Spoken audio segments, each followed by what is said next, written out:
Përshëndetje miq, uroj të jeni mirë dhe mirë se erdhët në kanalin tim. Po dëgjohemi përsëri me recetën e radhës. Për ju që më dëgjoni për herë të parë, unë jam Andalina nga sofra ime dhe çdo ditë ndaj me ju receta të cilat i përgatis për familjen time.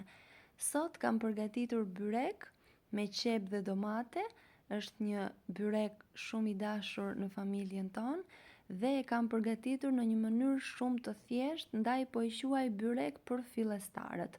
Pasi do ju tregoj një sekret dhe një mënyrë se si t'i hapni petët shumë shpejt dhe shumë thjesht. Fillojmë pa humbur kohë nga përgatitja. Për brumin ju nevojitet 500 gram miell, gruri, një lugë çaji krip dhe masën do ta përzijem shumë mirë në mënyrë që të dy përbërësit të lidhen shumë mirë me njëri tjetrin.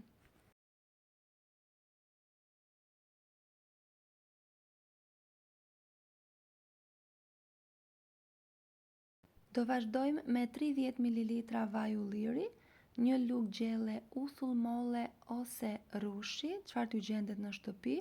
Uthulla e ndihmon në hapjen e petëve dhe e bën shumë krokant pas pjekjes. Ju nevojitet një gotë ujë, ujin do ta shtojmë pak e nga pak duke parë me sy, edhe masën e brumit që do t'na përftohet, gjithashtu edhe se sa përthithës do të jetë mielli. Do t'na formohet një brum i butë, por jo ngjitës. E punojmë atë me dorë për pak minuta derisa të mblidhet i gjithi, ja kështu duhet të jetë brumi. E mbulojmë me një qese kuzhine dhe me një pecet të pambukt dhe e lëm të pushojë. Kjo e ndihmon që të bëhet sa më shumë elastik dhe të lehtësoj hapjen e petëve. Fillojmë me mbushjen, në 3 lugë vaj ulliri do vendosim në tigan, duke shtuar 4 qep të prera holl.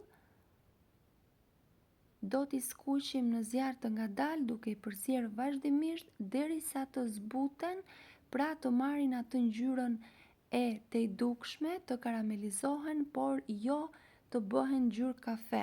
Pra mos i lejoni që të digjen, pasi do kanë një shije tjetër dhe i humb plotësisht shijen e vërtetë të byrekut me qep dhe domate. Pasi qepët janë zbutur, do shtojmë rreth 6 deri në 7 domate, pasi i kemi pastruar, i kemi hequr lëkurën dhe i vendosim në tigan, vazhdojmë skuqjen derisa të përthithet plotësisht lëngu i domateve. Ja kështu si tregohet në video. Në këtë moment do shtojmë një lugë çaji krip, pak ujë dhe do t'i lëm pak minuta në mënyrë që të zbuten përbërësit dhe të na formohet një masë kremoze si salcë. Dua t'ju kujtoj se nëse jeni i ri në kanalin tim, mos harroni të bëni subscribe dhe të shtypni butonin e zilës. Unë fillimisht ju ftoj që të hidhni një sy kanalit tim, recetave të mia, dhe nëse ato ju pëlqejnë, patjetër që mund të bëni subscribe për të njoftuar për çdo recetë. Çdo ditë postohet nga një recetë. Brumi ka pushuar tashmë, e largojmë nga ena. Tavolinën e punës do shtojmë nisë shte, masën e brumit do ta ndajmë në pjesë të barabarta, do shihni që brumi është zbutur pak, mos u shqetësoni, pasi nisë shteja nuk do lejoj që të ngjisin petët me njëra tjetrën. Pasi i kemi ndarë në pjesë të barabarta, do t'i formojmë në formën e kuleçve të vegjël, kështu siç po shihni tani, dhe pasi t'i kemi mbaruar të gjitha, do t'i mbuloj me një pecet, shumë rëndësishme kjo, pasi ato mund të thahen. Ndërkohë që ne jemi duke punuar, i mbulojmë me një pecet të pambukt. Dhe i lëm me një anë dhe filloj me hapjen e petëve. Këtu do ju tregoj një mënyrë shumë të thjeshtë që do ju lehtësoj mjaft përgatitjen e byrekut dhe ju sugjeroj që ta provoni këtë mënyrë, se vërtet hapen shumë shpejt. Do t'i hapim një e nga një në këtë madhësi, siç tregohet në video. Dhe do vazhdojmë kështu derisa të mbarojmë të gjithë kulaçkat. Me këtë masë unë përgatita 10, pra do bëhen 10 petë. Dhe pasi i kemi bërë të gjitha, keni kujdes t'i mbuloni, pasi mund t'ju thahen. Ndërkohë që hapim petët, është kënaqësi për mua të them gjithmonë dhe të mësoj se nga cili vend i Shqipërisë apo i botës më ndiqni. Ju ftoj nëse keni dëshirë ta shkruani në komente. Gjithashtu po përfitoj nga rasti të falenderoj të gjithë ju që më ndiqni dhe që më shkruani ato komentet kaq shumë pozitive, të cilat janë shumë të rëndësishme për mua dhe më japin shumë motiv për të vazhduar më tej. Këtu fillon procesi i hapjes së petëve, që është shumë e thjeshtë. Petët që hapëm do t'i vendosim mbi njëra tjetrën duke i lyer me niseshte të bollshme. Mos u shqetësoni, pasi në hapjen e petëve ju mund ta shkundni atë. I vendosim petët në këtë mënyrë. Unë fillimisht ka vendosur 4 petë dhe i hapim një herësh. Do shikoni që është një mënyrë shumë e thjeshtë dhe shihni pak se sa lehtë që hapen. Do t'i hapim në bazë të madhësisë së tavës që do përdorni.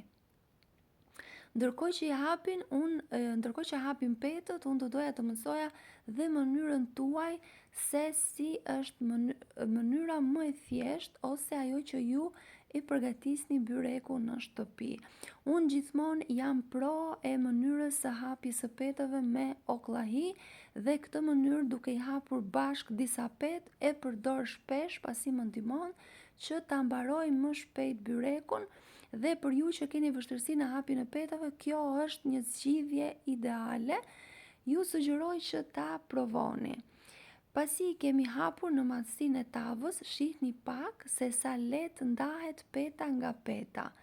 Dhe nëse ju shqetëson masa e niseshtes, mund ta shkundni atë, kështu si po shihni tani në video, dhe pjesa do të bjerë.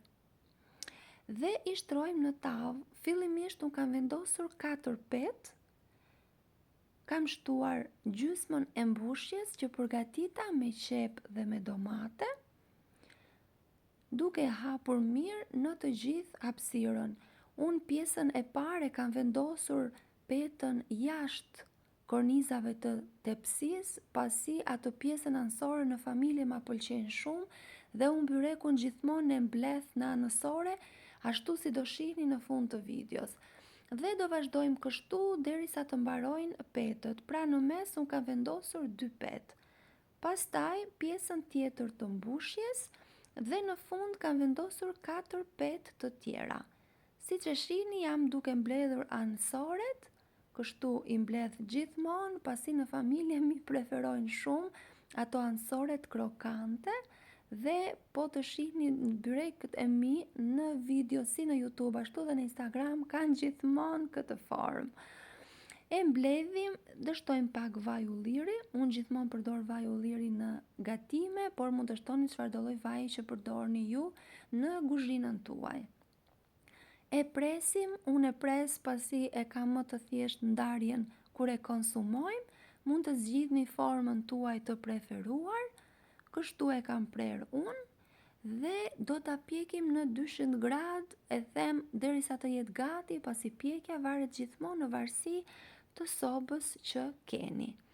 Byreku është gati për pjekje dhe shihni pak se çfarë ngjyre ka marrë. Mos harroj pa shtuar, a e prisni ju byrekun para pjekjes apo jo? Më shënoni në koment edhe këtë nëse të keni dëshirë. Dhe shikoni pak se çfarë ngjyre ka marrë pas pjekjes. Është fantastik dhe ka një aromë fantastike. Është krokant në sipërfaqe dhe mjaft i butë në brendësi. Byreku me qep me domate është i preferuari në familjen tonë, sidomos tani në periudhën e verës. Po ju lë të dëgjoni pak se sa krokant dhe të shihni se si janë ndarë petët pas pjekjes. Si u duk si recetë, pres përshtypjen tuaj në koment. Faleminderit që më ndiqni.